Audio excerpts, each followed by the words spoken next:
Welcome back.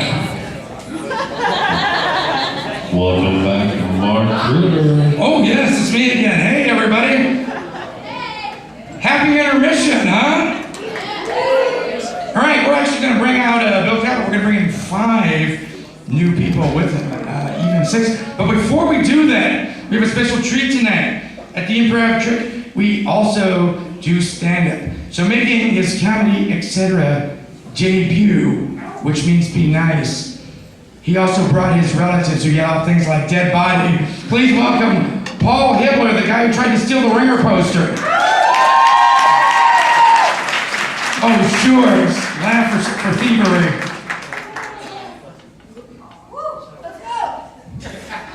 So my name's Paul. I got a brother named Peter. And of course, whenever we're introduced as Peter and Paul, people always go, where's Mary at? And that gets old fast. So to shut him up, I tell him she's in a coma. And we're pulling the plug tomorrow. It shuts him up. So my dad works at Boeing, and he does top secret stuff, and he can't even talk to the family about it. And yet he's allowed to email me on his work account. And I like a good joke, and I got him in trouble recently. I sent him an email, and it was like, hey Roger, and apparently my keyboard is at my face, and I swivel my head when I type.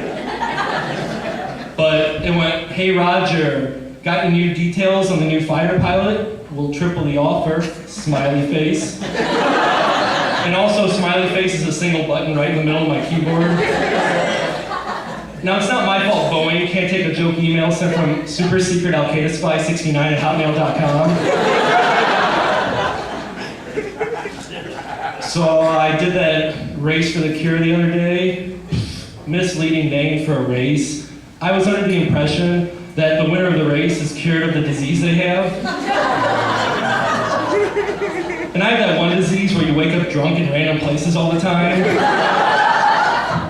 So anyway, long story short, I won the race, and all I got was a gift card to Bed Bath & Beyond.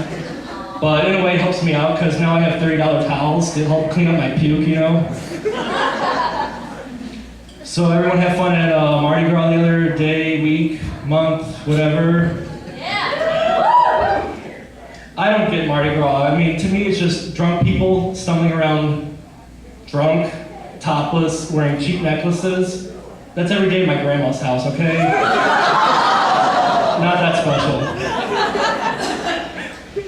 I used to work at Target, got fired recently. Apparently, it's frowned upon when you bring your gun to work.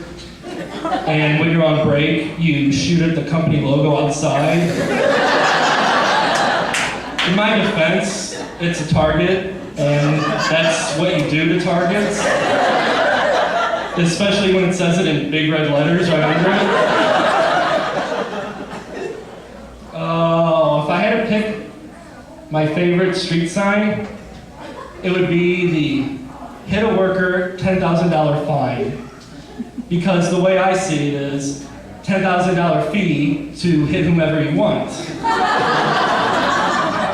And I only date women that work road construction, so they know if they piss me off, they better watch their back when they're at work. Any black people here tonight? Won't do my next joke.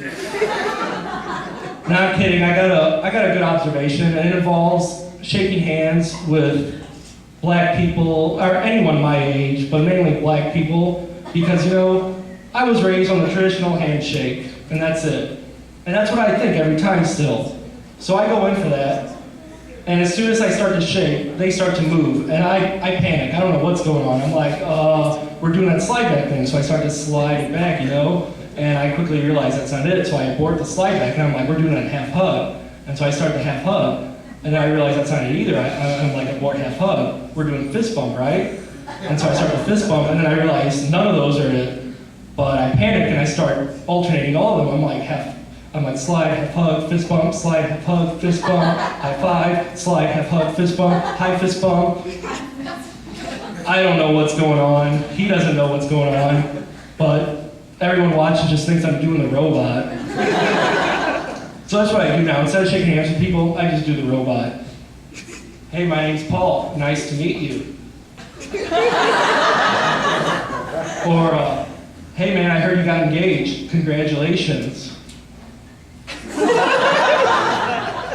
Or my favorite, thanks for bailing me out of jail, man.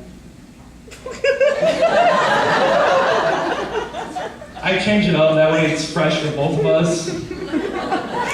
But then I like to balance things out, so whenever I go dancing, I shake hands with people. I am working it. I like Usher too. No, I didn't know this was a gay bar. And I know what you're thinking, Paul, you're a racist. False. My best friend is black. I told him that joke, and he said it was hilarious. Okay, not my best friend, but he said it was pretty funny. Okay, actually it was my coworker, and he was like, that's a good joke. Okay, actually it was my weed dealer, and he was like, quit stalling, man, you owe me $50. Okay, actually I told it to my grandma, and she was like, that's a funny joke. Okay, actually, when I told it to her, she was like, Paul, give me another beer. And I was like, Grandma, put your top back on, please. Please, Grandma. So whenever I go to Starbucks, you know how they ask for your name? I like to give them a fake name, you know? And I'll give them my fake name, go sit down, and sure enough, they'll yell my order, and they'll be like, B7, and I'll stand up and I'll be like, bingo! And then I run down, you know, pushing the old people out of the way. Pushing this other guy, spilling coffee on his computer, but it's okay because he's writing some gay emo poem, you know, and no one cares. And I get to the counter and I take my receipt, and I slam it down, and I'm like, what's my prize, bitch? Except there's normally some old guy there who thinks I actually want something, so he's like, hey, congratulations, son. And he puts his hand out for me to shake, so I just do the robot. Thank you, everybody. Rock on.